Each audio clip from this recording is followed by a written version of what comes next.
Welcome to Rates and Barrels. It is Wednesday, March 10th. Derek Van Riper here with Eno Saris.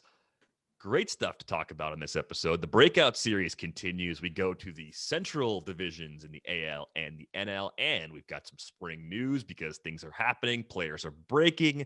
Roles are being described by teams. Everything's happening. And, of course, we're here with you on YouTube again today. So if you're watching us on YouTube, hit that like button, hit the subscribe button. At some point in the distant future, maybe it's the not so distant future. I'm going to say distant future, not to overpromise. There might be some random fun things on the YouTube channel. You know, like you could see Eno making a sandwich, for example. That's great content. We couldn't do that when the show was only a podcast, but we could do something like that now that we have YouTube. So, you know, check us out there if you're one of the OGs. It's so complicated. How would I do that during the middle of a podcast? Oh, we're gonna do that separately. That's we're not doing that mid-show. Yeah, that's what I'm saying. It's a little ways off, but you know, we're looking for things like that. Or Eno takes his dogs for a walk. I think people are really interested in what's happening during your dog walks. So I have another dog walk thought. So today it was raining and one of the dogs went out into like the mud to poop, and so I'm traipsing out. And I have like this just caked on mud all over my feet. And then he doesn't finish the job and he's running around with like a little bit of poo hanging out the back of his butt. And so I'm trying to get the poo he dropped, and I'm trying to get the kids away from this like flying poop that's coming out the back of his, and I'm trying to get him not to eat his own because he keeps like trying to get back there and get at it. And I'm just like, that's all happening. The rain starts coming heavier during this process. And so I'm telling the kids to put their hoods on, and like all this stuff is happening. And one of the kids has something that has a zipper on it, and he starts swinging it around, and he clocks me in the hand in the middle of all this. And I don't normally cuss that much in front of them, but recently it's been getting worse. And I let out the largest F-bomb, just so loud. And I realized that normally I'm in the clubhouse, you know, a couple days a week at least, and I get my cussing out. I think, I don't know, like I cuss a lot more with baseball players and like in bars, and neither of those things have been available to me. So like I need to go somewhere and cuss a bunch, I guess. I don't know, but that's what happened today on the dog walk. I am so grateful that my dog walks are not nearly as eventful as yours. And maybe that's the byproduct of having one dog. Maybe it's the byproduct of having a medium-sized dog, Hazel, a golden doodle, also not of a course. puppy anymore. Yeah, she's starting to figure out life as a teenage dog. I think she's kind of in that phase as a 4-year-old. Good news on the interaction with other dogs front. The dogs now have been trained. All I have to say is what's in my pocket. And I used to say something about a treat, and then the other dog would go crazy. So now the code word is, what do I have in my pocket? And they look at me instead of the other dog. And so we're a lot better. If the other dog is good, my dogs are good. If the other dog is bad, well, it's progress. And so, yeah, maybe we'll have some dog training videos on the channel at some point, since Eno's becoming an expert in that. Let's get to some news, though. Carlos Carrasco dealing with elbow soreness. He won't throw for several days. I find this disappointing more from just a basic human standpoint, where in the same way as that I'm really rooting for Trey Mancini to come back healthy and be very productive this year, I wanted to see Carlos Carrasco go have success with the Mets. I know last year and even in the last couple of seasons, obviously dealing with a ton of health issues of his own. I just see him as one of those guys who he could still be really good if health doesn't betray him, but I wasn't really expecting him to be healthy. And as you were saying before we started recording, your injury metric flagged him as pretty high risk too. Yeah, what do I have him at? I have him at a 95th percentile for injury. And I don't think that's necessarily taking a lot of information from the missed time due to leukemia. Yeah. But it might have been. You know, they're definitely within this system. Arm injuries are weighted heavier than days lost, but days lost is still a factor. And I'm not a doctor, so I can't make that link to say that this issue right now has anything to do with his leukemia. But I will say that he's always been a guy who's been a little bit injured. And so that's why I pushed him down relative to ADP and to projections in my ranks, because I wasn't confident projecting him for a full slate of innings. Now he could still get to 160 or something maybe, if this is just a bump in the road. But I think this does reflect the general risk that he represents. And if you were to look at his ADP for March only in the NFBC, he was sitting around pick 62 overall in a 15-teamer, kind of the end of round 4, beginning of round 5, probably an SP2 on most builds, maybe a late SP1 in others. The latest he was going was pick 90. I have to think that until we get more information, that's probably where the ADP is headed, 2 rounds later than where he was, if not a little more of a discount, until he's able to resume throwing and to start picking up activity again. Even with like a 2 or 3 round discount, that's probably not enough for me to take on that risk based on what we know right now. We'll balance that out with some good news. It looks like Frankie Montas is going to be ready to go in the rotation for the first turn through. Whether he's the opening day starter or not, I think remains to be seen. But his March ADP is around pick 162. So this is a guy you're getting maybe outside the first 10 rounds of a 15-team draft, at least right now, with positive health news. Maybe he creeps up a little bit. We've talked a lot about him and the splitter and how important that pitch is, but how quickly the command of that can come and go. Where do you stand on Montes this year, especially when you look at that reasonably discounted price compared to where he was going this time last year? Yeah, I think the full season, he has a stuff number for me of 102 and above average command too. I think the stuff number doesn't fully represent his upside, because his slider, as I've mentioned before, gained like I think about 2 inches of drop over the course of the season. So if you look at a full season stuff number, you'll say, oh, his slider didn't have much drop. An inch or 2 of drop on a slider can change your stuff number a little bit. So I would say that health news like this would bump him in my rankings. I had him at 53, which was slightly ahead of ADP at the time, but behind projections, which the bat has him at around 41. So I think I would split the difference a little bit and push him up into around 45, maybe ahead of Joe Musgrove and behind Sandy Alcantara. I feel like Sandy Alcantara and Frankie Montas are not quite peas in the pod, but they're comparable pitchers. They pitch in nice home parks. They haven't fully done it for a full season like you might want to. But they've shown changes in their pitch mix and have great velocity. So I feel pretty confident that that's a good place to put him, somewhere in the low 40s. Got to throw in a would you rather here. We've got Corey Kluber. Would you rather? Oh my God. Frankie Montas like a million times over. Did you know Corey Kluber was sitting 90, 91 in his first start? And I know it was just 1 inning, but in 1 inning, if he was really doing well, he should have been able to blow a little harder than that. Fair enough. I'm kind of looking at Kluber's price and just saying that's my reason to stay away. And velocity. Yeah, it's way higher than it should be. It's way higher than it should be. Innings risk. Has he ever pitched in a park like that as a home park for his career? No. It's true. Yeah. I mean, Cleveland is hitter friendly, but not nearly as hitter friendly as Yankee Stadium. So the home run issues could be as bad as they've ever been for Corey Kluber. How about Frankie Montas versus Kevin Gausman? No, well, now you're at least you're talking about a pitcher who has a nice home park. Gausman's there at 42, and I was talking about putting Montas 45. So I think that's a fair decision-making process. Gausman, for some reason, shows as having a 75th percentile injury risk, and I'm not even sure why that is. Maybe it's reaching far back. He seems like he's been relatively healthy recently. I don't even remember injuries for him, at least major injuries for him earlier in his career. It must have been just an accumulation of days missed at some point. You know what? They're both splitter guys. So I'm going to take the guy in the NL who gets to strike out pitchers and has that nice home park. But they're right next to each other.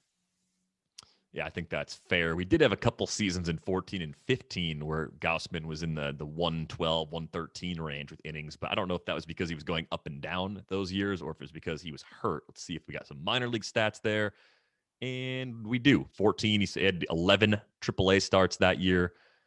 13 had a bunch of innings down there. 15 had a couple starts down there, probably rehab at that point. So, yeah, a little bit of injury history there, especially if you go back more than 5 years. One other name to throw in this group, Pablo Lopez goes earlier than all of these guys, but only by a little. Is he clearly ahead of them for you, or do they actually belong in the same cluster? Pablo Lopez top 30 for me. All right. I like him. It's a varied pitch mix, above average command. Changed some things that I liked in the past. NL pitcher, home park, boom. I like that. Very succinct. Let's get to Yordan Alvarez, who, of course, is making his way back from a knee injury. Could play in spring games next week. Not one bad knee, two bad knees. Is it really that bad if he's playing with 2 weeks to go before opening day, though? Like, that seems like enough clearance for me to feel pretty good about him where he's going. What is the news? Sorry, I totally cut you off. I'm such a dick. Dick. What was the actual news? He can play in spring games next week. So he's close. Really close. Okay. That's enough time, right? 2 weeks for a hitter like that? Especially a DH? Supposedly. Enough time to get your timing. Yeah. Yeah. There's, I don't know. I got one league where I've got like 6 keepers, and I've got Alvarez and Ohtani on the same team, and I'm looking at myself in the mirror like, how did you do this? I have literally the exact same problem. How did you back yourself into a corner? Yeah. When did you get them? Like Alvarez, was he like a minor league keeper, and Ohtani you got in an auction or a draft? Like, how did you end up getting them? How far apart did you acquire them? I was rebuilding last year, and so I was just acquiring talent. So I just figured in the offseason I could trade. But it is a problem when you do something like that, and then people look at your team and they're like, oh, well, he'll just drop one of them if I don't trade with him. You know? Yeah, you kind of just have to hope. I'll show them. I'll keep them both. There's only one util slot. It's not like I can play them both. So it's a problem for sure. I mean, I'm trying to think about the best way to attack it. I think it's to reach out to somebody who likes Ohtani specifically, and just try and get a deal done. And say, you know what, it's easier to trade him right now than unfortunately, I'd rather also keep Ohtani more. So. Yeah, but he's the easier one to trade for sure. Yeah, that's true. Yeah, so weird problem, but definitely one that I have. That's why I wish more leagues had 2 UT spots, not just for me in that one specific league, but I think not blocking people, because they have one UT already is kind of ridiculous. I think, and if we have DHs in both leagues, it'll become more of a problem, I guess. Right. If that happens, that is one adjustment we have to make to league rules. Kirby Yates is scheduled for his spring debut Thursday against the Tigers, already kind of sitting in the 125 to 150 range in terms of his March ADP. What would you need to see from him in spring outings to feel good about drafting him in that range? Is there anything he could show you velo-wise, stuff-wise, that would make you say, yeah, you know what? He's the guy. He looks good. I'm comfortable with him at that price. Velo. And I'm going to be honest, I'm worried. I took Jordan.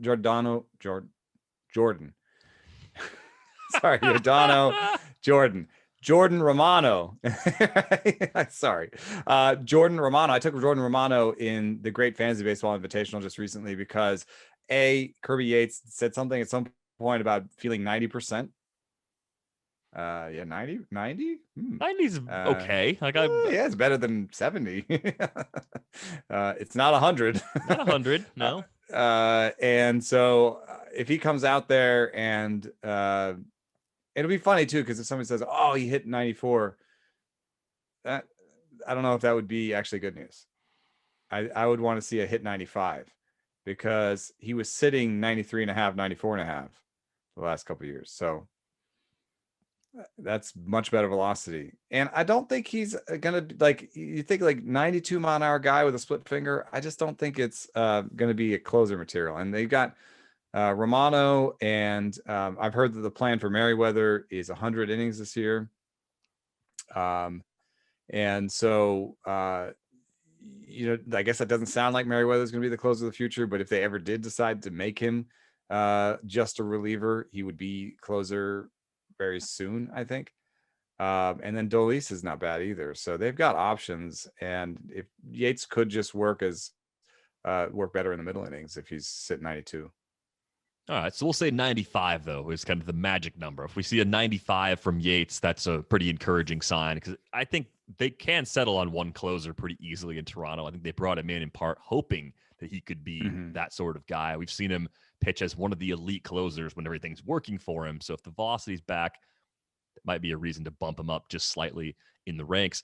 Interesting that they had 100 innings as a target for Julian Merriweather because we have a target of 100 innings for Alex Reyes as well. I think teams are just going to throw that number out there for the guys that are stuck in between. Like anybody who's not quite locked into a rotation spot, who they don't necessarily want to commit to as a short reliever, 100 innings, that's the number. And it's like, is it 100 or is it like actually closer to 80 or is it closer to 120? Yeah, I did some research in 85. It was something that Jeff Samarza said to me. He said 85. If you're a reliever, 85 is the max. You want to do that once or twice tops, and then you're just toast. But maybe our like sense of how to use pitchers has evolved a little bit. Like maybe 85, Samarza's talking about like true reliever usage where they're just like they're getting you hot and like using you in one inning stints. I think the 100 that we're talking about with Reyes and Merriweather is more like they're the 7th inning guy. They're the 4th inning guy, the 5th inning guy that comes out for 2 innings, and then they actually have a blow where they just rest for 2 days, 3 days. It's like a mini starter, right? Where you keep them kind of stretched out. I was just saying this on the radio in St. Louis today. It's like, if you want to have a chance of Reyes starting in the second half, then you're going to have to do something that allows him to be stretched out then. And so you can't just be like, okay, you're going to be one inning reliever, and 5 innings, So I think both these guys, Merriweather and Reyes, they're going to be hugely important because the Cardinals are losing Michaelis. Why is it not Michaelis? All right, Miles Michaelis. Everyone's got me on my heels now, dude. I'm questioning every name that I say. Is it Enosaurus? You turned Jordan Romano into Giordano Romano. I mean, you made him very Italian. He's probably Italian anyway, but you made him even more Italian. Added some syllables. No. Okay. So they're losing Miles Michaelis to some period of time. And Carlos Martinez is sitting 90-91. So I actually, I think that is a problem. And so I think that it might make sense to start the season with both Gant and Ponce de Leon in the rotation, and Carlos Martinez and Alex Reyes as guys who come in for 2 or 3 innings on the back end of those starts. I'm starting to wonder if it's just kind of over for Carlos Martinez. Yeah. This is where being on the YouTube channel is really important. Eno's expression was worth 1,000 words about how he feels about Carlos Martinez at this point. I am 100% out. Yeah, I don't know what happened, but I don't think he kept up with his arm care routines or something, but it's gone. The movement's still okay, but he never had good command. So what are you doing with 90-91 and not good command? I have a theory about the 100 innings targets. I think that's code for we think this guy is going to start eventually, because I think you'll get 100 innings targets on guys like Reyes and Merriweather. You might get a target like that on Freddy Peralta. You might get a target like that on Spencer Howard or Nate Pearson or Michael Kopech. And I think the bulk of those guys are viewed as long-term starters, or at least they have the ability to become starters at some point this season, whether it's May, June, July, whenever that switch is actually going to flip. It might end up being more than 100 innings because of when that role change happens. But I think that's sort of their way of saying, we're going to wait and see. We're trying to monitor. And if we need a starter, or we believe he's one of our best 5 starters, he's going into that role and the innings are going to be more than a typical reliever. But you're right, with Reyes, with all those guys, you can't bring them in 3 outs at a time for the first 3 months of the season, get to the beginning of July and say, you're going 5 now. You have to send the guy down in the case of guys that have options, stretch him out in the minors or tandem start or do something really funky that depletes your bullpen to get those pitchers where you want them to be. And it's probably not the best usage of those guys anyway. Yeah, and unfortunately for fantasy side of things, I don't think that those types of pitchers are gonna have any value in the first half, and it's gonna be really hard to nurse them along if you have a short bench. I rostered a lot of these guys in the deep bench situation, or in a deep league where you can maybe throw a Merriweather for those innings and just get the innings and the strikeouts and hope that he has a bigger role in the second half. But in like a 15 team, like a TGFBI situation, I'm not sure that they're great pickups. I think they go back to you could have go back in the pool. But they'll go back in the pools. I think they'll all be back in the pool. A lot of those players will probably get dropped at some point, but I don't think you can really have more than one multi-inning reliever stashed away hoping to get a starter. And if you have other issues that come up like injuries, it's the same issue. It's the same issue as stashing the injured guys. It's the same issue as stashing players who are not in the big leagues. You've got one spot to burn for a little while. Do you want to burn it on someone who's going to top out in that 80 to 100 innings range? It's really tough skills wise to justify that if part of the 80 to 100 plan doesn't include occasional save opportunities too. So I would be careful with this group in mixed leagues in particular, but I really do like these players in draft and hold, and especially in mono leagues. These guys fit really well on AL and NL only staffs. Because their price is suppressed by poor projections, because most you can project them for is 100 innings. And then people don't know what role to sort them in their head. So they're like, well, I'm not going to draft Julian Merriweather. Like Jason Collette picked up Julian Merriweather in ALA, where I thought that was smart, because nobody wants him as a closer and nobody wants him as a starter. So you get him super cheap, but if you get 100 innings out of Julian Merriweather this year, I think they'll be good. And in that league, innings are everything. But in TGFBI situation, NFBC situation, you got a 7-man bench in a lot of those leagues. I would rather spend my one like big shot piece on hitting rather than pitching, because not only are the bus rates different on hitting prospects, blah, blah, blah, but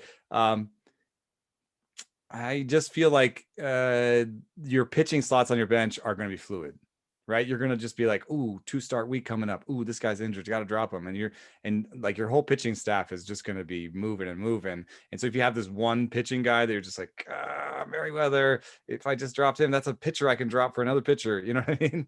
Yeah. I'm going to do that. So what I did in TGFBI just now was Joe Adell for my second or my third bench spot. And he's going up in a piece that I think will go up tomorrow, might go up Friday, that show, Joe Adell had a top 15 max exit velo last year. So that's enough for me to say it's in there, any amount of unlocking. Also, the second part of this is the right field situation is projected to be below replacement in LA now. Go for Anaheim, whatever. So he sets his own timetable. There's like an obvious opportunity. Exactly. If he gets it together, they're not going to tell, Dexter Fowler immediately becomes a fourth outfielder, and they'll be okay with that. Absolutely. I would put Kelnick, Wander, Adell, they're all in that group. One of those guys is fine. You can't have multiples if you're talking about a mixed league with no IL spots, because Adell's going to be the cheapest. By far, yes. He will be the cheapest by far. Cheapest. Jonathan Hernandez has a UCL sprain. I was really bummed to see this one when Levi Weaver put it out there on Tuesday. No surgery for now, but this feels like surgery delayed. It does open the door back up for Jose Leclerc to possibly open the year as the Rangers closer. And there was a chance he was going to do that anyway. I guess the question I have coming off this news is there someone other than Leclerc that you're now interested in as a result of this injury for Hernandez, who I think kind of falls to the undraftable category for now, given that, even though he could be throwing again in a month, it's going to be probably another month after that before we're actually getting quality innings from him. And there's a ton of risk in waiting for that, not knowing the opportunity. But Is there a deep stash in Texas that you think could emerge to possibly take that job from Jose Leclerc, or do you just bump up Leclerc? I think you bump up Leclerc for most leagues. In AL Labor Reserve, which is about the deepest you can get. I mean, you're talking about 12 teams have selected all those players, and I picked him in the 5th round of reserve. So we're talking real deep. I took Matt Bush. So that's just a name to remember, I think, at this point. But, if there's some buzz in camp and you start hearing the name Matt Bush some more, then he moves ahead against ahead of like Jolie Rodriguez. And all of a sudden Bush is the setup guy and Hernandez gets bad news. He throws hard. Matt Bush, I didn't realize it. I know he's been around for a while. He's 35 already. Man, it would be kind of from the Daniel Bard corner of the comeback player of the year guy that really has been forgotten about. Bush has had all sorts of off-field issues, of course, but it would be a nice ending to the story if he could have a really good year in that Texas bullpen. Let's get to the Red Sox for just a moment. Do you have any deep league interest in Nick Pivetta? He's looking like he's the favorite to open the year as the Red Sox 5th starter. Nick Pivetta has burned the fantasy community on multiple occasions. He is cheaper than ever, and it looks like he has a job. Should we throw a late dart in his direction at the end of drafts and auctions? He's got above average stuff, which is the first reason I ever, touted him 3-4 years ago at this point. But over time, I think the command has been obvious that he's got near reliever level command. And now he's in a park that punishes. I mean, Philly's leans hitter, but I think, and then Fenway you can take advantage of it. Like there are ways that it leans pitcher. Like certainly if you gave up all your contact to right center, it would die out there. But I just see balls off the wall. That's what I see. Yeah, I have not been throwing that late dart. I have found other pitchers who haven't disappointed us before that I can be disappointed in for the first time. So I go down that path instead. Why do it again when I can do it for the first time? Why not experience disappointment with someone new? Why do that for the 3rd time? That should be a tagline for like Tinder or something.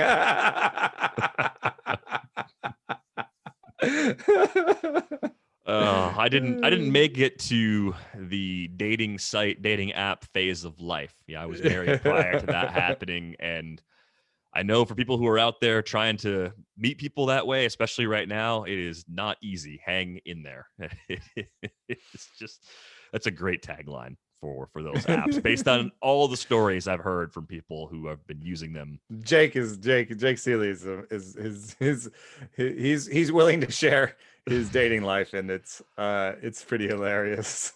Jake could write a book. Yeah, he could write a book about his experiences because they have not been very pleasant to this point.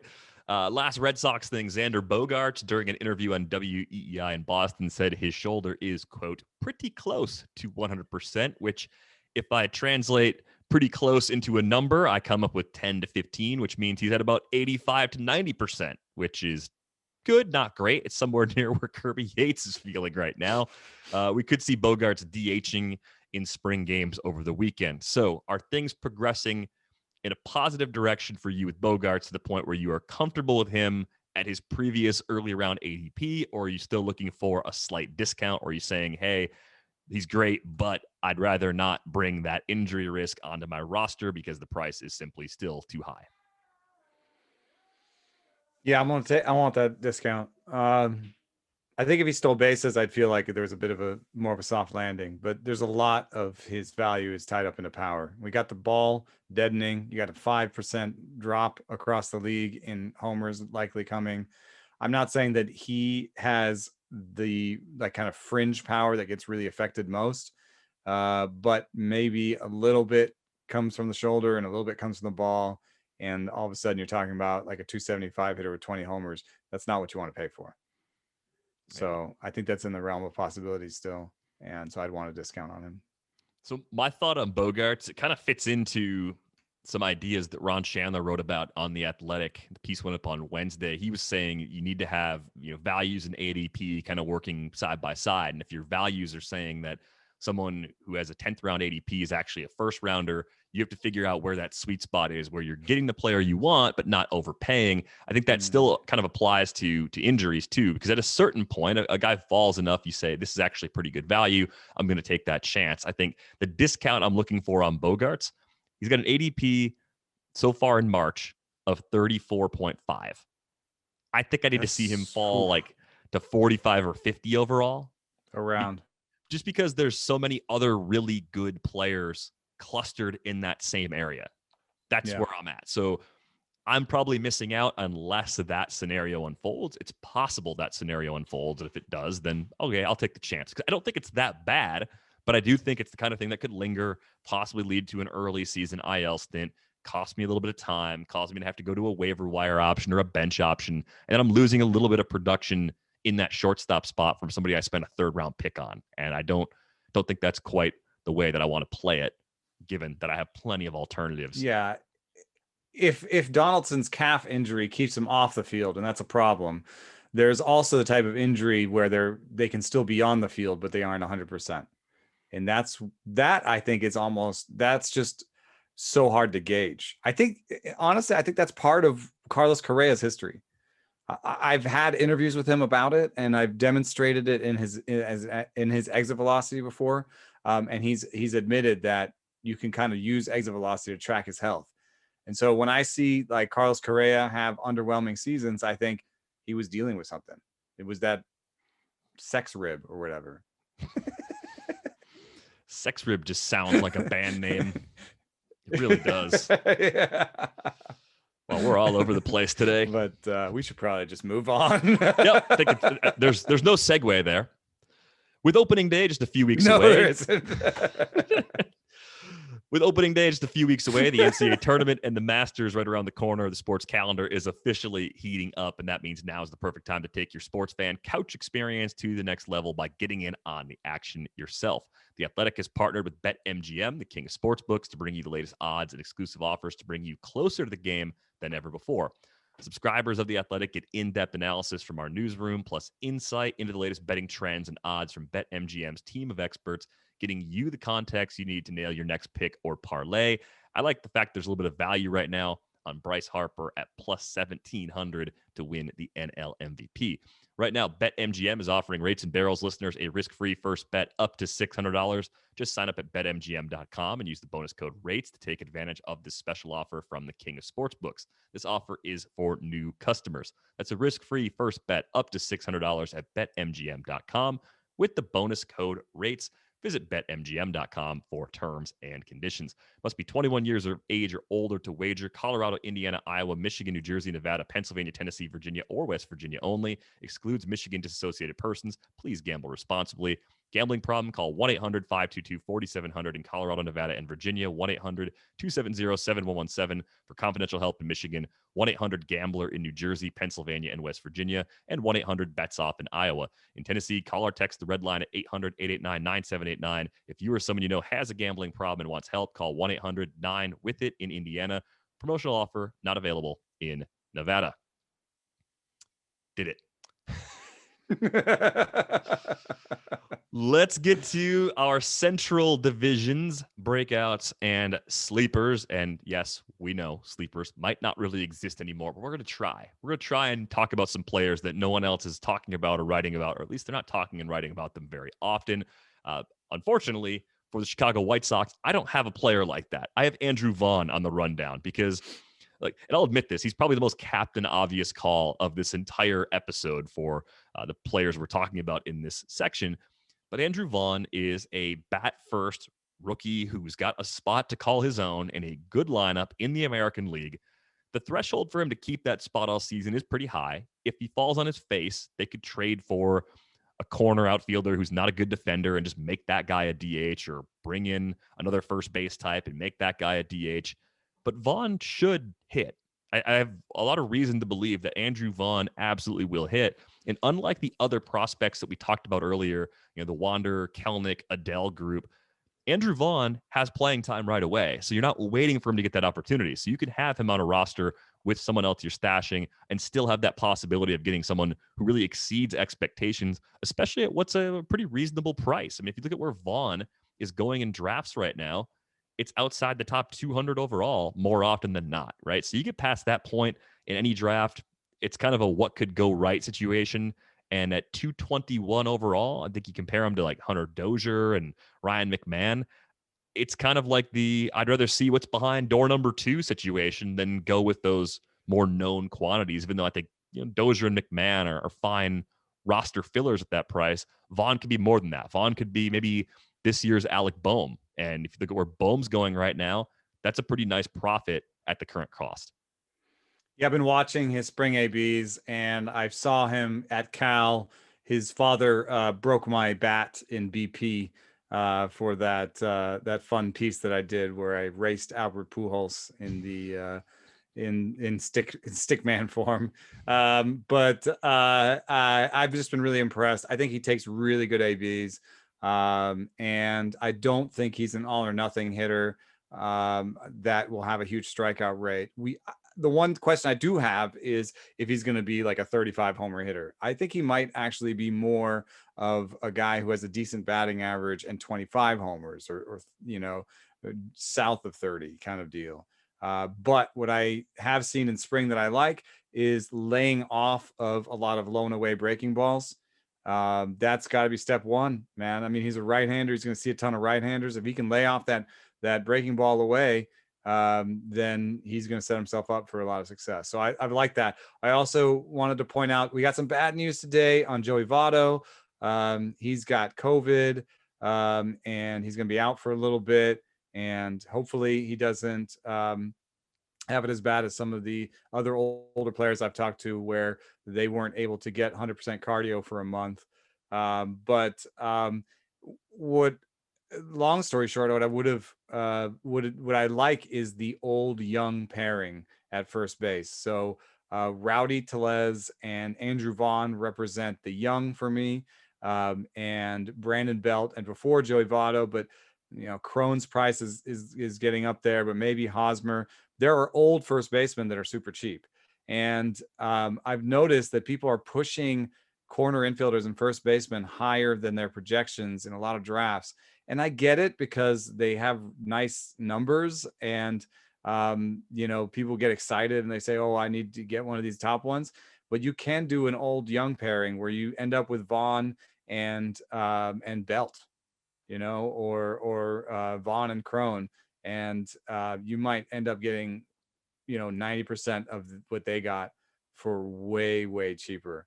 And you could be filling in your infield and your outfield in the meantime. So that's kind of where I've headed in a few leagues. I had one league where I had Belt, Votto, and Tellez. Now I have Votto on the DL. Yeah, I think with Vaughn, I mean, I'm looking at him as a clear-cut corner guy for year one, right? You're going to have a first baseman on the roster in most cases before that. And you are supposed to draft, I think, some coverage for corner and UT if you go a little younger like that. So I think you're right to point out those older players as really good ways to have that depth. It could be someone at third base, I guess, maybe like a Kyle Seager too, if the first I was kind of dries assuming up. that. Yeah, I'm kind of assuming that either you had two third basemen in the situation or something like that. I mean, my Velt, my Votto Belt, my Velt situation with Tellez in there. That's all to cover first base. I have other options at corner infield. So I thought just this was a difficult depth chart to find truly overlooked Yeah. players on. Like they've got good quality everywhere. Padres-esque. Yeah. A little bit, You yeah. know, And a little less redundancy even than San Diego. So you can't even like take three guys battling for shares of two spots. The Kim situation. They don't I have think the that. obvious one is Kopech. The other obvious, Captain Obvious one is Kopech or Cease, just as young pitchers that haven't taken that jump and could. And they obviously have all the velocity in the world. Both have poor command scores. And I would generally not want to invest I wouldn't say go get Cease in keeper and dynasty situations if the person wants like a good price for them. I only want them if they're cheap. Cease for $4 in AL Labor was cheap enough that I thought, hey, this is up there with a lot of other $4 shots. The ceiling is at least very high. And he spent the whole offseason. Plus, one thing I like about Chicago is new pitching coach. I always like a new pitching coach with a pitcher that has been having some issues. So, it's the best shape of life stuff where, like, yes, every pitcher comes in. I cleaned up my mechanics. I'm more in my lower half. I'm my glutes, my whatevers, my obliques, I got it. I've heard it a million times. But you add in the new pitching coach, and the fact that you watch Cease and you're just like, dang, man, this guy throws 98 high in the zone. He's got a hammer of a breaking ball and a good change. Like, this could come together all the right time. He's got a little more to work with than Ronaldo Lopez ever did, right? So if you had any faith in Ronaldo Lopez, you should have a little more faith in Dylan Cease, because there are more ways for him to put pieces together, I think, with where he's starting from. I think when Lopez was trying to break in as a starter a few years ago, there were plenty of people out there saying he's probably a reliever, and they were just bad enough as a team where they could afford to give him chances to develop as a starter. Let's go over to Cleveland. Daniel Johnson is the player I like there. I think this qualifies as like a legitimate sort of sleeper. We're digging pretty deep here, more for AL only, draft and hold. Did not get picked. Didn't get picked in AL Labor? Did not get picked in AL Labor. I don't think Luis Rengifo did either. And I think if you are, like our friend Nando DeFino, still a believer in Franklin Barreto, I think you should shift that love in the direction of Luis Rengifo, as we mentioned on the Monday episode. But Daniel Johnson, look, Cleveland is thin in the outfield. I think with Johnson, you have speed, you have a passable hit tool. I think he's a good enough defender to actually play in a corner. Because he gets on base, they could get away with him maybe being their right fielder. A lot hinges on what happens with Oscar Mercado. A lot hinges on how they decide to handle first base. If Josh Naylor's playing first base, that's really good news for Daniel Johnson. I would say in normal size mixed leagues, he's a wait and see watch list sort of player, right? You're not thinking about Daniel Johnson in a 12-team mixed league right now. In a 15-teamer, he's the kind of guy you could throw your absolute last pick at, kind of wait and see what happens in the next few weeks. If he earns a job, he sticks. If he goes down or looks like a backup, cut him, maybe come back to him when the opportunity opens up at some point later this season. But we did see him go 21 for 25 as a base stealer at Double-A back in the Nats system in 2018. Everywhere he's played in the minor leagues, he's been at least an average WRC plus guy, but really good at Triple-A in 2019. A 120 WRC plus there, a couple of 150s on the ledger at a few stops as well. So I think there's a little bit more here than people realize, and he's never popped on top 100 lists. So I think that's part of why he's relatively obscure. Yeah. I'm a little bit lower, maybe. I did read Zach Meisel's. I was in the middle of the draft reading Zach Meisel's roster projection for the Indians again, trying to figure out why Daniel Johnson wasn't going to make it. But I do think some of it hinges on Jake Bauers, actually, if he makes the roster or not. Jake Bauers is out of options, so that's always a consideration where maybe they like Daniel Johnson, but because he has an option, he goes back down. Jake Bauers, instead makes the roster, flails a little bit, and then either gets traded or they try to sneak him back down to the minor leagues once people's 40-man rosters are more complete. I mean, there's like the science of roster building that's kind of icky in some ways, but it's a fact that there are players that will make rosters just because they have options, or not make rosters just because they have options. So I think there might be something like that going on with Daniel Johnson, but definitely one I would stash. And it isn't the easiest roster there either, because frankly, some of these players aren't any good. And then on top of that, the ones that are fairly combed over, I think Andres Jimenez, the draft cost is there. So you're kind of banking on him to beat Ahmed Rosario. And there's a world in which Ahmed Rosario takes the center field job from Oscar Mercado, or is a backup center fielder / shortstop And so Rosario and Jimenez can both make this roster, I guess. I would say this: Jimenez's shortstop defense is better than Rosario's. Jimenez's speed, from a fantasy standpoint, Jimenez's speed is better than Rosario's. Rosario's pop is maybe slightly better, but Jimenez has added a leg kick and has a little bit of ceiling there when it comes to pop. So I think Jimenez wins that and could get you something like 10 homers and 15 stolen bases, 275. Yeah, he's not cheap though. That's my that's my one complaint with it. Yeah. 164 overall in March. I mean, multi-position eligible, the speed that you mentioned, he's an efficient base stealer. I think if you're looking for value in Cleveland's middle infield, we talked about Ahmed Rosario on Under the Radar yesterday, pick 347. I mean, that's worth a dart. He's a good enough defender to play shortstop still. If they do send Jimenez down, clearly could play second base if something happens to Cesar Hernandez, and they have talked about that center field path. So at price, I like Rosario where he's going. I just wish they hadn't brought back Cesar Hernandez because we wouldn't have to worry at all about the playing time. Actually, Cesar is a good one. He's a good one. Overlooked. He's the oatmealiest oatmeal.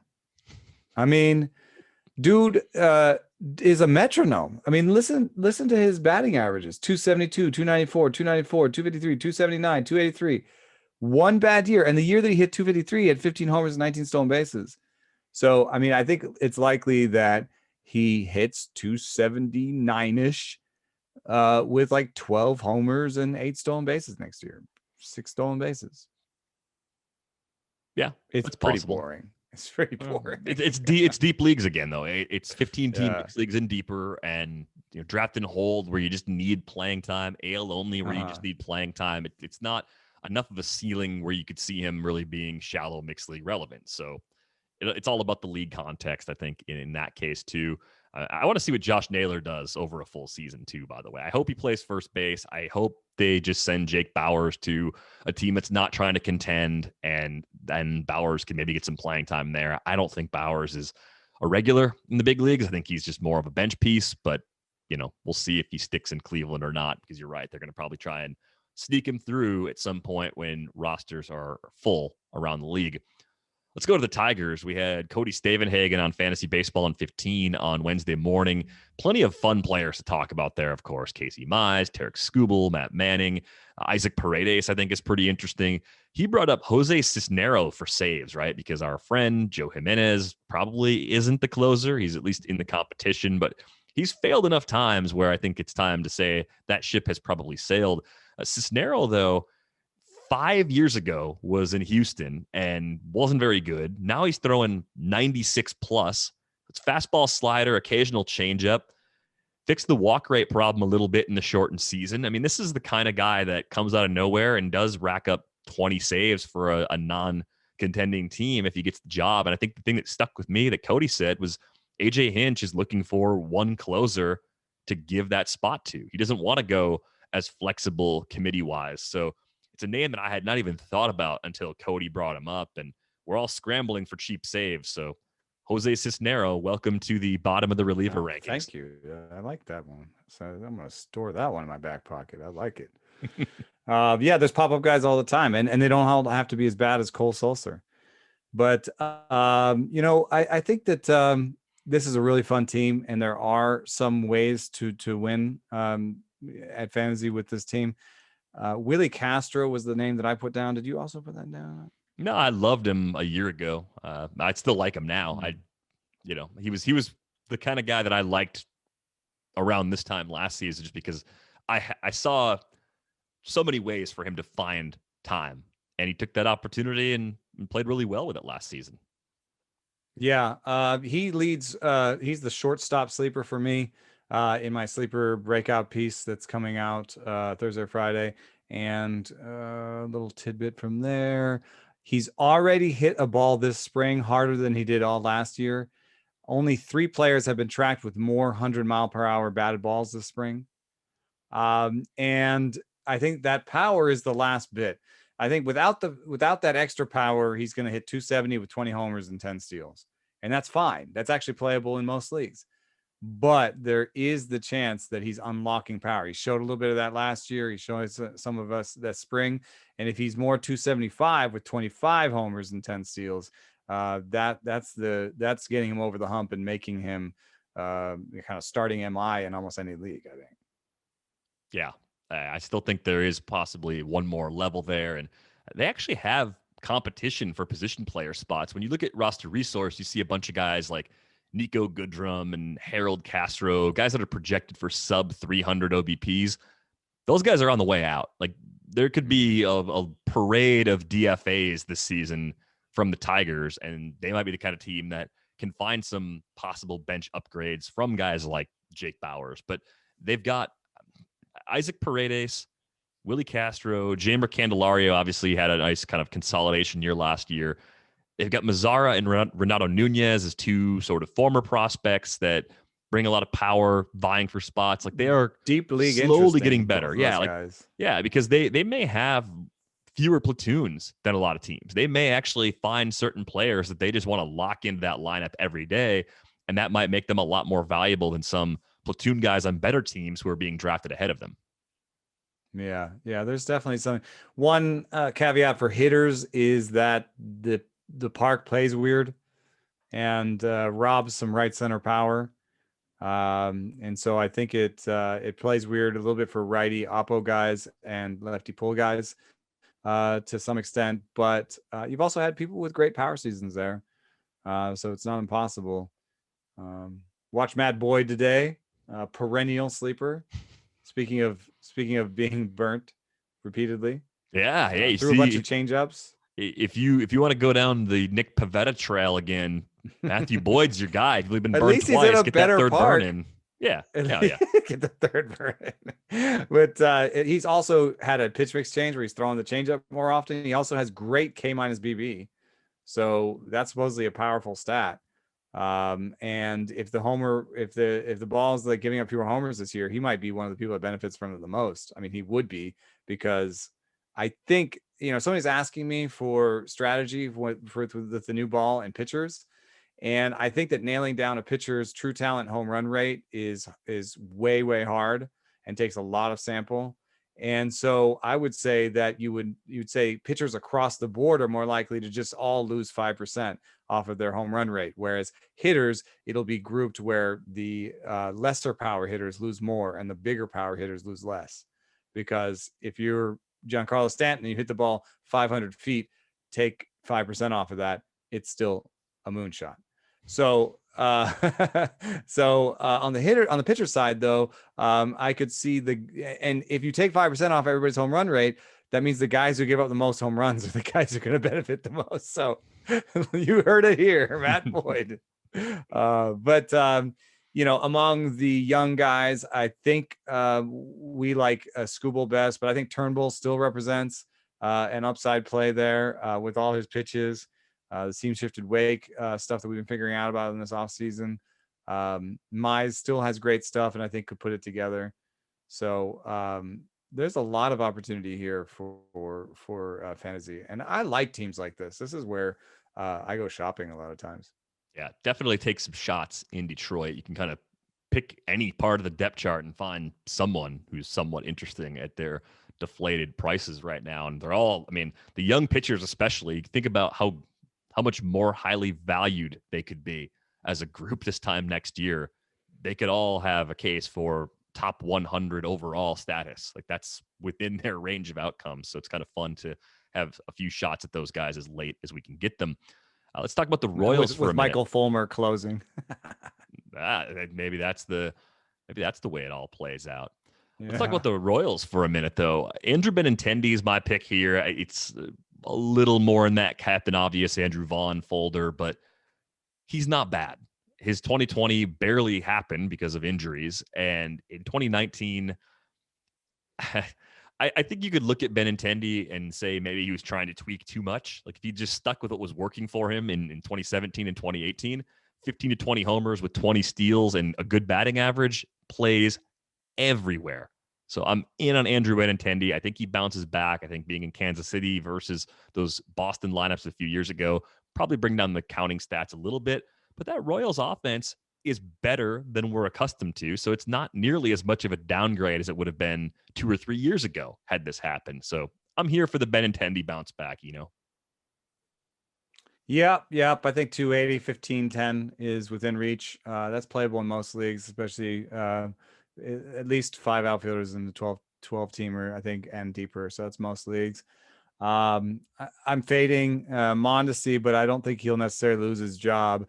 I'm fading Nicky Lopez pretty hard. I just don't think he's good enough at any one part of the game to really put roots down there. And so I have a deep league sleeper, Hanzer Alberto, and also Michael Taylor. Michael Taylor is a barrel sleeper. He just hits the ball really hard and plays good defense. So I think he could be the all-time center fielder there. And I think Hanser Alberto might just steal second base away from Nicky Lopez over time. Yeah, Lopez could end up being more of a utility guy. I mean, I think he's good enough to play those other spots, even if he's not good enough to crack the lineup every day. He's probably the backup shortstop, which means, you could just make him the utility guy. Pretty easy. But I'm not convinced he's ever really going to hit. So I'm with you and staying away from him. I actually thought Edward Alvarez was kind of interesting as the center field dart throw, but Taylor has been sort of crowded out with the Nationals. And had he had a chance to play more in any of these last few seasons, maybe we would have seen the big year from him. So I think either one of them works, but they're in similar situations. I don't know if they're immediately mixed league options. They're more wait and see options for me. Yeah, they were targets for me basically in labor. I wanted Taylor and Alberto, and I somehow didn't end up with them. Yeah, hard to believe you missed there. But to be, I can't. That's sad. I'm touting Taylor here, and I think he's going to hit 220 with 15-15 type stats, or if he gets the full time job like 20-15 type stuff. And Hanser Alberto, I'm touting him, and I think even if he gets the job, he's going to hit 280 with 8 homers. So this is some real deep league stuff here. Yeah, well, a lot of filler in Kansas City where we're seeing value opportunities. Let's get to Luis Arraez. I tweeted about him on Wednesday morning. Welcome to year 3 of me looking for more power from Luis Arraez. Here's why I think it's possible. If you look at him, just look at his body, he's not tiny. He's short, but he's not thin. He's not the kind of guy that's getting the bat knocked out of his hands. One thing that I like that he does really well, puts a lot of balls into the sweet spot percentage, right? The 8 to 32 degree launch angle. So he's doing the right thing in terms of the type of fly balls he's hitting. He just has to hit all of those fly balls harder. He's been young for the level, controls the zone really well, actually draws a lot of walks, keeps the K rate down under 10%, and he can play all over the place. I see a David Fletcher sort of floor as their super utility guy.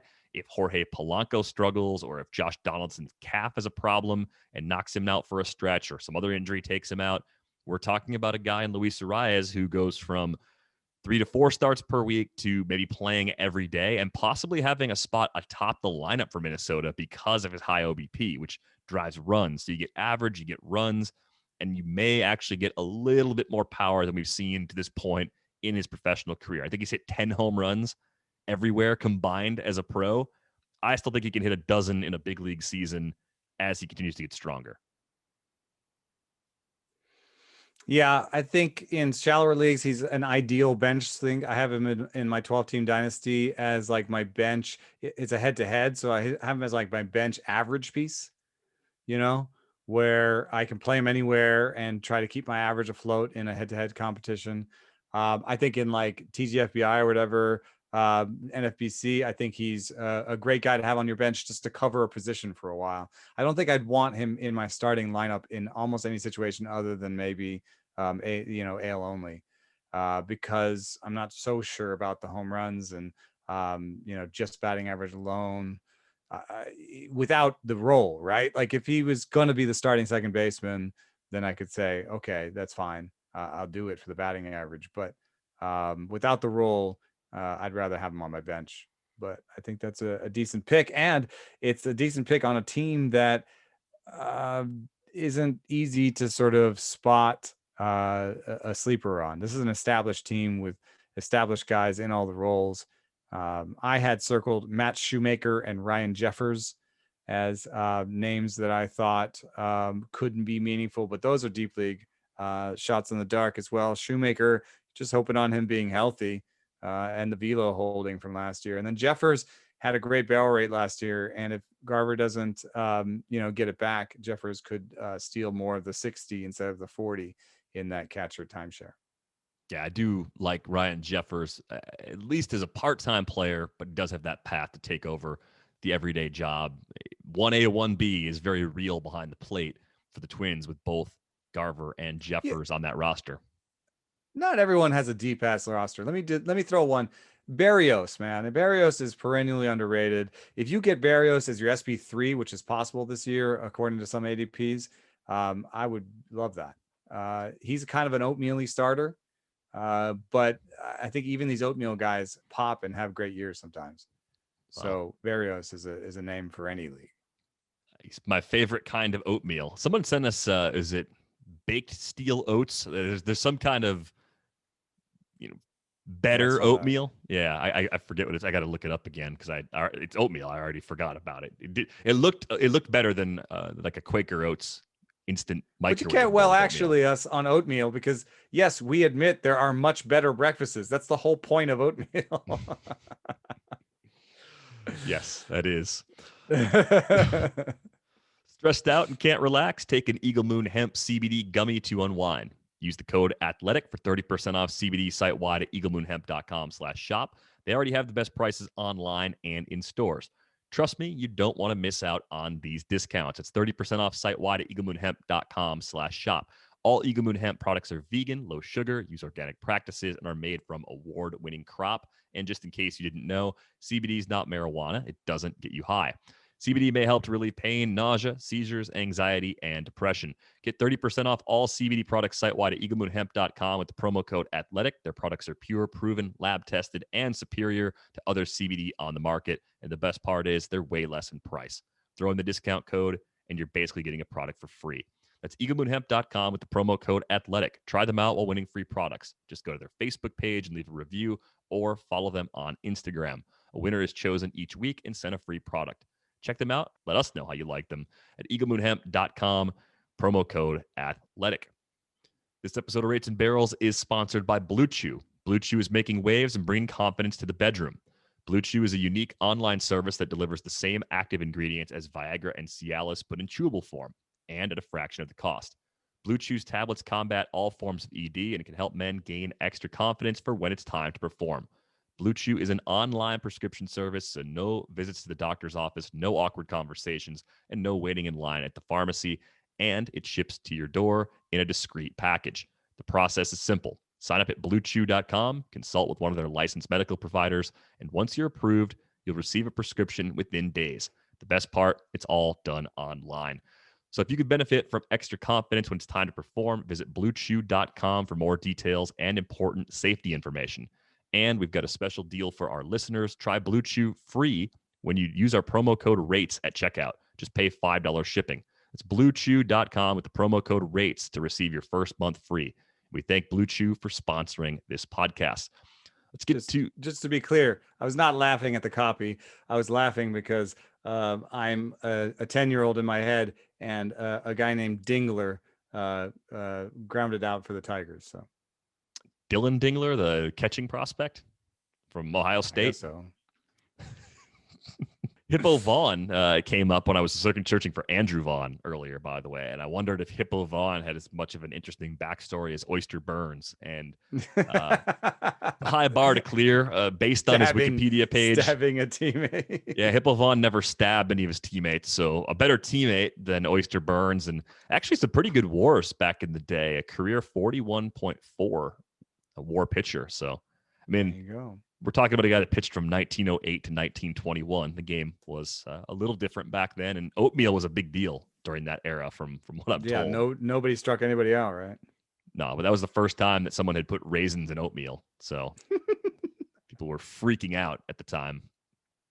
Let's get to the NL Central. I'm still a believer in Nick Senzel. I think I made that clear at some point in the last couple of weeks. I would say Cincinnati doesn't have a ton of job battles. They punted shortstop. Good for them. So I think that creates an punted. opportunity for you to talk about a player that you think could be a little bit overlooked. This is so deep, dude. This is so deep. I'm reaching. This is such a reach. D. Strange Gordon, come on down, baby. Starting shortstop for the Reds. Wow. It's just insanity. But I have a 50-round draft and hold DC where you just it's 15 teams, 50 rounds. You're really scraping the bottom of the barrel. And my last two middle infielders are Jose Garcia and D. Strange Gordon. And I just figured, like, between the two of those guys, I trust them more to be the shortstop this year than Kyle Farmer. And as you say, they punted. I don't think either of those situations is great, but I'm rooting for D. Gordon because if he did get the job, at least he would steal some bases. That would help us on the waiver wire at the bottom end of the pool. There'd be some steals available, at least until Jose Garcia is ready. I think Jose Garcia finishes the year as their shortstop.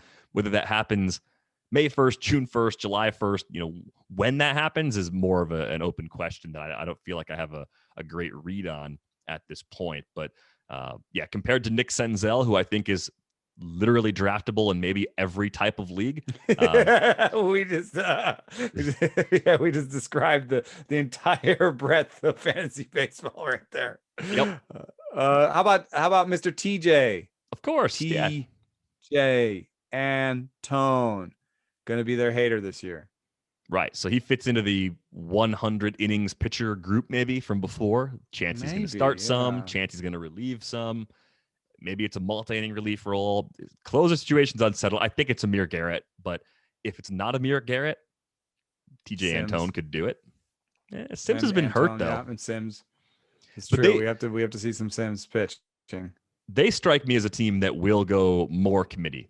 If you're kind of plotting out how progressive a team is with how it manages its pitching, I would say Cincinnati is on the more progressive end of that spectrum and would be more open to the idea of 3 or 4 guys getting saves. Their player development crew seems to be on the forefront, but Bell? David Bell, not quite as far in that direction, but I don't know. I don't. And if you're hearing that AJ Hinch wants to anoint one closer, that's pretty amazing. Is that just the thing that they say because they're on a Zoom call or in a press conference and they get asked a question and they don't want to talk about it anymore and they don't want to reveal the specific plans? It's the worst part of closer divination, I think, is parsing manager statements. Because how many times have you heard like, oh, he's our closer, and then a week later there's somebody else closing? I really hope that when we're making videos of you making sandwiches in the future, that the closer role has been just completely obliterated by then, and we have some other way to talk about relievers, because it's really becoming a less fun part of this gig. But let's move on from Cincinnati. Let's go to Pittsburgh. I think this kind of fits into the same level of interest I described with Daniel Johnson. Jared Oliva. And I think he was on our radar last year. If the season were a full 162 in 2020, we would have seen more of Jared Oliva in Pittsburgh. I think he may have ended the year with a job in a full 162 last season. There's a good chance he's the starting left fielder in Pittsburgh on opening day. That's at least in the range of outcomes. I would say his path to playing time is probably a little clearer than Daniel Johnson's right now. And I think you can get similar production. I think you get a little bit of power, definitely some speed, back-to-back 30 steal seasons in 18 and 19 at high A and double A, and pretty good OBP skills to go along with it. Yeah, I think this team may want to try and keep Anthony Alford in the big leagues just to see what they've got out of him. But he doesn't project well. He hasn't really shown the ability to harness the plate. I mean, for his career, he has a 4.5% walk rate and a 35.2% strikeout rate. It's just, I mean, that's stretching the mind actually a little bit, but I don't think that Alford has that job. So, Reynolds is an interesting bat. That's kind of oatmeal-y, but I think he'll be a starter, and I think he'll be their center fielder. And I think, it won't take that long for it to be Reynolds, Oliva, Polanco in the outfield with Alford and maybe Dustin Fowler backing up. because they've got a little bit of flexibility on the infield with Newman and Tucker being able to play multiple positions. So I think that'll be their bench, is one of Newman and Tucker, Fowler and Alford, and then the catcher. So I think that's enough flexibility for them. But most of the sleepers for me lie on the pitching side. I've talked about JT Brubaker before, multiple pitches and command. Chad Kuhl actually has 2 pitches and could be a useful sort of 4.5 inning guy, almost in the mold of a Glass now, as I see it. If you hear about Kuhl adding a new pitch this spring, I think that would be meaningful. And then my deep league sleeper for this team is Mr. Cody Ponce, who has 2 good secondaries, and I've heard that the team has some plans for his fastball. If he can change the shape of that fastball at all and get a little bit more ride, everything will pop. I like him for above average stuff, above average command as is, and I think he's the 6th starter there. Interesting. I like Miguel Yajure from that cast of pitchers. I think we talked about him at the time when they acquired him from the Yankees. Young guy that has a pretty deep arsenal and command of that arsenal too. The results in the minors have been pretty good. He was just so buried with the Yankees that Brubaker-esque. Yeah, now he's got a shot. He's got a little more ceiling than some of the other guys on the depth chart just because of the difference in age. I mean, we're talking about someone who's 22, be 23 in May. There's still more potential physical development there with velocity that I think would make him really interesting. But a deep enough arsenal that I think he's at least a back-end starter and not a guy that people have really talked a whole lot about to this point in draft season. Let's go to the Brewers, where I have a contractual obligation to mention Freddy Peralta. I mean, look, it could happen. I think he's part of our role to be determined, but will likely be prominent. And in deeper leagues, what's your especially rotation here? Woodruff, really Lin Bloom, Lin Bloom's interesting. Burns, Hauser is in it, and Brett Anderson if he's healthy. Yep. And then 6th starter is Lauer and Peralta. I think Peralta's ahead of Lauer if there's a need in the rotation early, and you still can't. Brett Anderson is a walking need in the rotation. Oh God, it's so unfortunate. That guy's had a ton of injuries. He just hurts himself all the time. He hurt himself on a sprinkler head one time. He hurt himself doing PFP or whatever, pitcher fielding practice. He's hurt himself swinging a bat. I mean, he went through the list with me one time, and it was just like, wow, dude. Wow. I think he's got a pretty good sense of humor about the whole thing, having seen some of his tweets. No, he'll admit it. Yeah, he'll admit it. Yeah, I mean, he's kind of like their Wade Miley from a couple of years ago. If he's out there going 4 or 5 and just letting the bullpen rest a little bit, great, that works, I guess. But I think you have to look at Peralta and say, hey, it's probably multiple innings in the bullpen if he's stuck there, or it's actually taking over a spot in the rotation. I do think Lin Bloom makes some sense where he's going to, though, as a bounce back candidate. Yeah, and he had good strikeout minus walk rates. He's been posting on social media like the different changes that he's made to his fastball, trying to harness some more spin efficiency. A guy with a 12.4% whiff rate is interesting to me right away. And a lot of what he did was the home run, the BABIP, but also his strand rate. I mean, that's just an old school stat right there. He stranded 67% of his runners. That normally is like 71%, 72% across the league. So between all of his kind of luck stats scraping the ceiling there, and just look at it, the old school, like, what's his whip? 1.28. What's his ERA? 5.16. Those things don't go together. So something there for me on Lin Bloom. I'm not sure what the ceiling is, but I do like him as a pick. So I have one here for this team that I have absolutely no rationale for. Okay. I put him in my article tomorrow, and it's paper thin, and I hope nobody notices it. But Luis Urias, I actually don't think there's a reason to like him. Like I was looking at his batted ball stats. They're bad. I mean, they're not like terrible, but like a career 3% barrel rate. The average around the league is 4.5%. Max EV is not good. The hard hit rate is not good. There's just something to me that like, what if we gave this guy a full season, and he's not even healthy right now, but let's say we gave him a full healthy season. What would he look like? That's what I want to see. I think there's something there. Yeah, it's more of an open question. I think he's been so young to this point, young for the level everywhere he's been. Like, if you're tired of him, he's only 23. I don't think anyone's tired of him, are they? Well, I heard this more with regards to Alex Reyes, where it's like, yeah, you know, we're still talking about Alex Reyes, but yeah, I mean, Alex Reyes is 26 and Luis Urias is 23. There is a little bit of that where it's like, you know, how many times can you tell me about Luis Urias? It's a little bit like Freddy Peralta. Yep, well, that's what I had, and bring them both up. You brought one of them up, but you don't have to twist my arm to get me to throw a late dart on Luis Urias. Let's go to the Cardinals. What about Tyler O'Neill? He's also kind of in that. We've talked about him a few times. It hasn't happened yet. I think with Tyler O'Neill, though, you can start to find some underlying numbers that make it easier to talk yourself into him. You see some interesting StatCast indicators that make you want to throw a late dart there. Yeah, I mean, for me, I used Captain Obvious Dylan Carlson in my piece, and it was just obvious if you look at his reach rate over the season last year that Dylan Carlson was improving, but he has much more prospect pedigree and much less failure at the big league level than O'Neill has to date. But you just look at walk and strikeout rates for O'Neill going from 4.9% walk rate to 9.6, going from a 40.1% K rate to 27.4.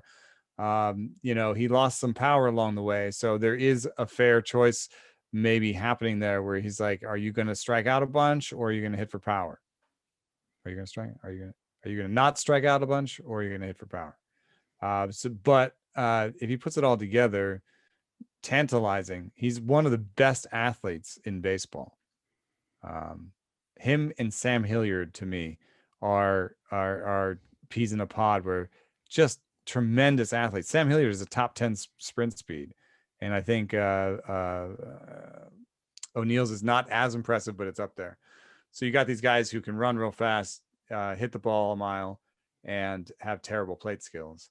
But O'Neill has shown better advancement in those regards than Sam Hilliard. Yeah, O'Neill, if you look back through the minor league numbers, pretty efficient as a base stealer. He's always been good about drawing walks. Strikeout rates in the big leagues have been high, but they're not so high that you can't imagine things working out for him. I think he's, how could I say this? I think he's maybe capable of doing something like we've seen Teoscar Hernandez do. Like as the time piles up, like it could be a kind of low average, not a great OBP. Not as bad defense for the real life to keep him on the field a little bit more. But maybe a little more speed. So I do want to believe in Tyler O'Neill one last time, because the price is as low as it'll probably ever be. And if it doesn't work out, you can cut him.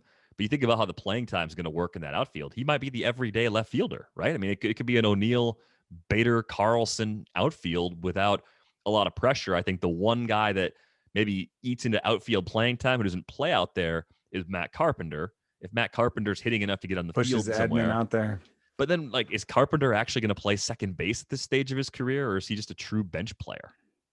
Yeah, it'll be interesting to see how much he can play second. I see some sleepers emerging in the back end of that starting pitching situation. I think the best place for Carlos Martinez is the bullpen. So as I said, if Gant and Ponce de Leon are in that rotation, Gant has a starter's arsenal. He doesn't have starters innings. So I would say both Gant and Ponce de Leon are really interesting guys to put on your bench at the early season as like early season streamers. Basically, they're on your bench. You're going to start them at home in St. Louis. You're going to start them against weaker opponents while it's cold. I don't necessarily consider them guys that you would pick hoping to get like 150 innings of good numbers out of. They're not that kind of sleeper. They're more like, this is what I'm going to open my season with, and then I'm going to drop them for a streamer or something else later. Let's go to the Cubs. We'll close out our central sleepers and breakouts with them. Kind of tricky to find someone. We've talked a ton about Alec Mills. I think he's one of your guys based on a lot of the things that really matter to you. So he could certainly just fill that spot based on all the previous conversations we had. Second base is a weird spot for them, though. David Bodie, Nico Horner. I think because of Nico Horner's pedigree, I'm just assuming he's got a chance to win the job. We still really haven't seen game power from him yet, though. And I don't think there's quite as much hit tool from Horner as we've seen from someone like Luis Arraez, which makes me turn more to Bodie as the more interesting StatCast player, as someone that might be better than we expect because he ends up with more playing time than we expect. Yeah, I mean, I do think that Nico has a good hit tool, and there have been, I don't know. Maybe I'm like looking and I'm like, are you just about to say something about 15 plate appearances in rookie ball? No, don't do it. I say that I believe there's maybe a little bit of power there, but he hasn't shown it, and his skill set almost seems best suited in that utility role. Yeah. I think he can play some outfield. He can definitely play backup shortstop. He can play every infield position.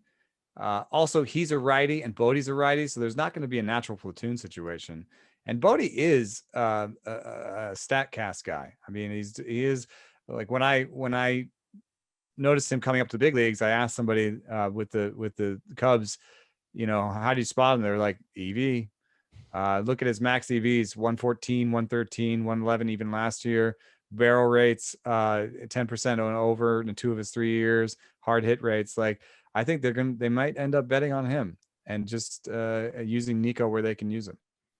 Yeah, career 240, 338, 415. So that makes Bodie a bit of a sleeper. Yeah, Bodie, I think, has little power, little speed, 7 for 8 as a base stealer now the last 2 seasons. So I think he's probably a guy that comes away with more playing time than most people are projecting. I don't know where I'm drawing the immediate lines for him playing time-wise. Certainly not a 12-team mixed league guy from the jump. Maybe one of your last picks in a 15-teamer, though, to have that middle infield spot filled. He has to hit with the playing time. I think he deserves to be in the Josh Rojas, Luis Urias grouping of interesting guys who might have multiple eligibilities that might be useful on your bench in a 15-teamer. You've summed it up perfectly. One last name, just Adbert Alzolay. He's a stuff play.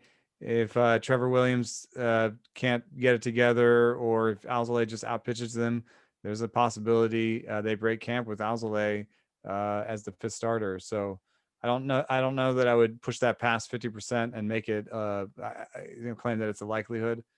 And I've talked about Craig Kimbrell being a guy I like as being cheaper than he should be. That's more of a 12-team play or any team play. But Kimbrell pops for me when I look at the step chart. Putting your name on Craig Kimbrell in this 2021 draft season. It's risky, but it could absolutely work. And if he's the guy, then 30 saves are easily within reach. He's my closer one in TGFBI. In fact, those 2 closers in my TGFBI are Craig Kimbrell and Jordan Hicks. It's high risk. I know it. I'm not going to tell you that it's not, but I like it. Could work. Lots of Ks, maybe bad ratios, but lots of Ks likely coming from those 2 guys, given the stuff that they're bringing at this stage. That is going to wrap things up for this episode of Rates and Barrels. Lots of ways to connect with us on Twitter. He's at Eno Saris. I am at Derek Van Riper. Be sure to get a subscription to The Athletic if you don't have one already. $3.99 a month gets you in the door at theathletic.com/rates and barrels. You can email us. We're going to catch up on emails very soon. ratesandbarrels@theathletic.com. Be sure to check out Eno's piece that he collaborated on with Britt Giroli. Really good piece looking at how teams increase velocity or fail to increase velocity with their pitching over the years. So I think that's a really fun one to read. And of course, we've got updated rankings, lots of great fantasy baseball content dropping really each and every day at this time of the year. So be sure to check that out. So for Eno Saris, I am Derek Van Riper. We are back with you on Friday. Thanks for listening.